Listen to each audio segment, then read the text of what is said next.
Tanja Williams is the interim superintendent of Buffalo Public Schools. There is a move afoot in some quarters to appoint her to the job permanently. Her appointment in March to succeed Kreiner Cash was a surprise to some, as she did not have a high profile in or out of the district. This begs the question, who is Tanja Williams, and is she qualified to lead a school district responsible for educating 30,000 students and spending $1 billion a year? I spoke with 16 parents and educators and reviewed student achievement data at schools she led as principal. What emerged is a mixed picture. Williams has worked for the district for 32 years, first as a guidance counselor. She excelled at the job so much she was promoted to head of the guidance department. Her strength, then and now, is her people skills. She's very open and collaborative in her leadership style. She was promoted to principal of Futures Academy in 2011. Student achievement at the elementary school had long lagged. It did not get any better during Williams' 4-year tenure.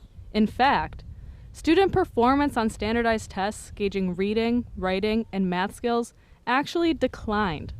By her final year as principal, only 10% of students scored at proficient levels. The school was placed in receivership and received grant money to fund a turnaround plan. That plan mandated a new principal for the school. Williams was reassigned to School 61, another building with poor student achievement. It did not improve in the 6 months Williams was there.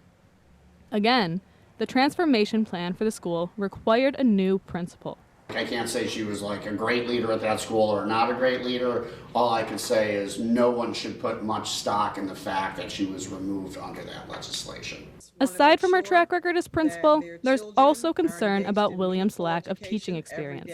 She has none at the primary or secondary level. I think a lot of teachers want classroom experience from anyone leading them. Williams was promoted to an administrative job in the central office in 2016. 3 years later, she joined Cash's cabinet in charge of student support services, including attendance and suspensions. Cash has been gone for more than 2 months, and the school board has yet to decide on a process for selecting his permanent successor. Some favor a national search. Others want to keep it local. Upcoming school board elections in November complicate matters. 6 of 9 seats are up for election. Should the current board or the new board make the permanent hire? Petrucci, who is not running for re-election, said the current board has more experience than the one that takes office in January. And it does take time to learn the ins and outs of the district. Sam Radford, a parent leader, cautioned against simply hiring Williams because it would be convenient. I mean, I would even ask you to ask her, what have you done, in a month that should warrant you becoming a permanent superintendent? This is somebody who's never been a superintendent. This is the second largest school district in New York State.